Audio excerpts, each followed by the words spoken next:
Di bawah teriknya matahari, ada seorang ayah yang terus berjalan mendorong gerobak es miliknya, bukan demi kaya, bukan demi terkenal, tapi demi satu hal sederhana: agar anak dan istrinya bisa makan hari itu. Namun, siap sangka, langkah terakhirnya mencari nafkah justru menjadi perjalanan terakhir dalam hidupnya.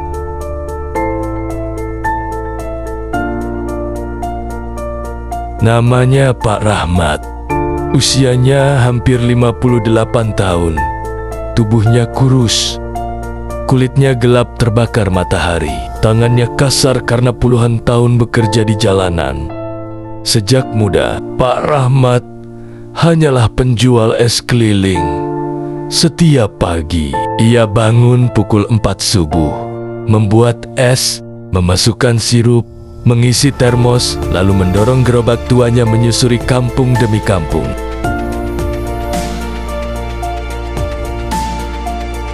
Gerobak itu bahkan sudah berkarat. Rodanya sering macet, kadang berbunyi nyaring saat melewati jalan rusak.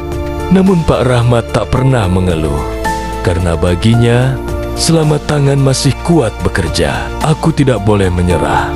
Ia tinggal di rumah kecil bersama istrinya, Bu Sari, dan anak bungsunya yang masih sekolah SMA.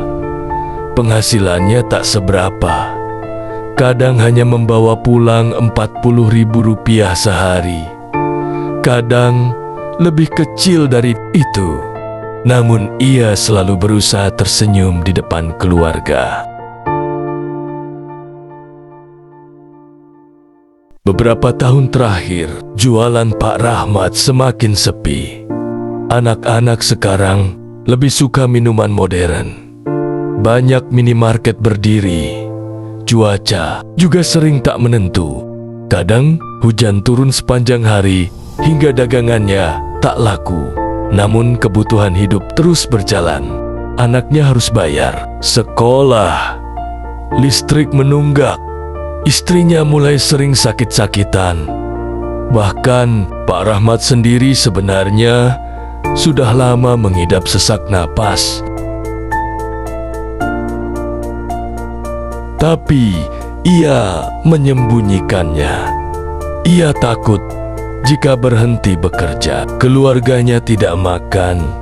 Suatu malam, Bu Sari berkata pelan, "Pak, istirahatlah sehari saja. Bapak batuk terus." Pak Rahmat hanya tersenyum. "Kalau Bapak istirahat, besok kita makan apa?" Kalimat itu membuat Bu Sari diam, karena itulah kenyataan mereka. Pagi itu, langit mendung, angin terasa dingin.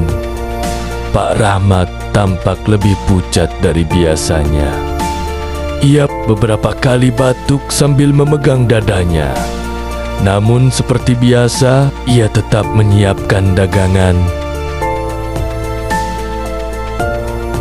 Anaknya sempat berkata, "Pak, hari ini jangan jualan dulu." Namun Pak Rahmat menggeleng. "Hari ini hari Minggu, biasanya ramai." Sebelum berangkat, ia sempat memandangi keluarganya cukup lama. Entah kenapa, hari itu tatapannya berbeda, lebih dalam, lebih tenang.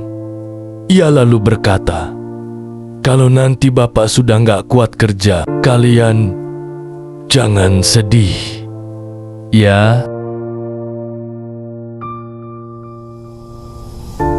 Bu Sari langsung memotong, "Jangan ngomong begitu." Pak Rahmat hanya tersenyum kecil. Lalu ia pergi mendorong gerobaknya perlahan. Tak ada yang tahu, itu adalah langkah terakhirnya. Siang hari, cuaca berubah sangat panas. Pak Rahmat terus berjalan dari satu kampung ke kampung lain. Namun dagangannya sepi. Anak-anak lebih memilih bermain di rumah. Beberapa hanya melihat tanpa membeli. Pak Rahmat tetap tersenyum, walau napasnya mulai berat. Ia duduk sebentar di bawah pohon, mengusap keringatnya, lalu kembali berjalan. Di jalan, ada seorang anak kecil menghampiri. "Pak, esnya berapa?" 2.000 nak. Anak kecil itu membuka tangannya. Hanya ada uang 1.000 rupiah. Pak Rahmat tersenyum, lalu tetap memberikan es itu. "Gak apa-apa, lain kali aja tambahnya." Anak kecil itu bahagia sekali. Namun setelah anak itu pergi, Pak Rahmat justru terbatuk hebat sampai tubuhnya gemetar.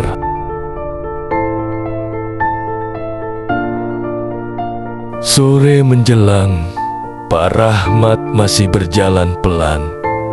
Tubuhnya mulai lemas. Warga sekitar sebenarnya sudah melihat wajahnya pucat. Seorang ibu sempat berkata, "Pak, istirahat dulu." Namun Pak Rahmat menjawab, "Sedikit lagi, Bu, dagangan masih banyak."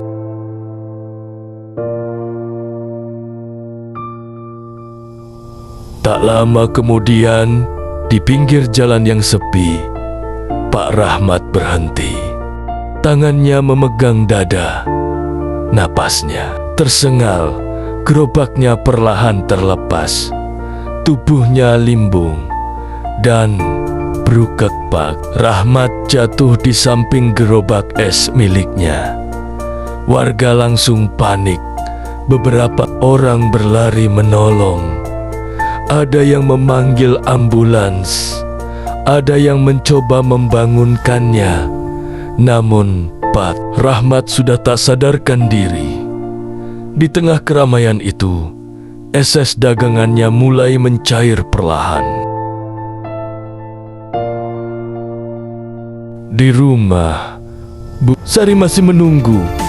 Ia merasa gelisah sejak tadi. Entah kenapa hatinya tak tenang. Hingga akhirnya seorang warga datang tergesa-gesa. Bu Sari." Wajah warga itu penuh panik. Dan saat mendengar kabar itu, gelas di tangan Bu Sari langsung jatuh. Innalillahi wa inna ilaihi roji'un. Anak bungsunya menangis histeris. Mereka langsung menuju rumah sakit kecil tempat Pak Rahmat dibawa, namun semuanya terlambat. Pak Rahmat sudah wafat. Bu Sari memeluk tubuh suaminya sambil menangis.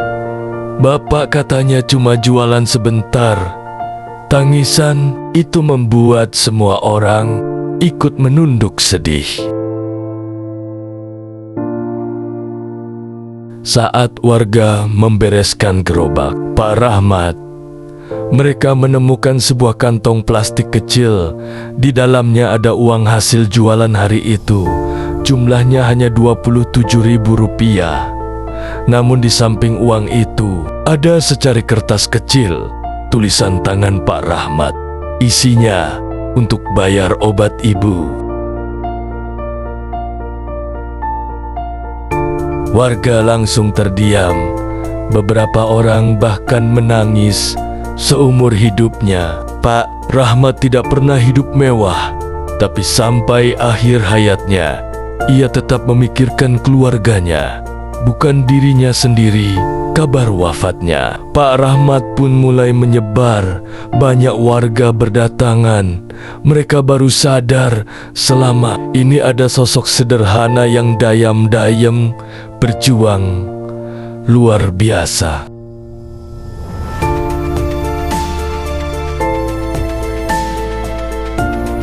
Keesokan harinya, pemakaman Pak Rahmat dipenuhi warga. Bahkan banyak anak-anak datang membawa bunga kecil karena merekalah pelanggan setia Pak Rahmat selama bertahan-tahan. Beberapa orang menangis saat gerobak es tua itu ikut didorong menuju rumah duka. Seorang warga berkata, Beliau orang baik, gak pernah marah, sering ngasih es gratis.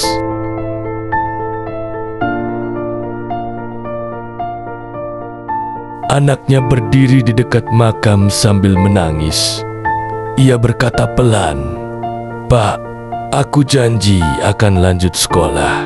Aku akan bikin Bapak bangga." Langit sore itu mendung, seakan ikut berduka.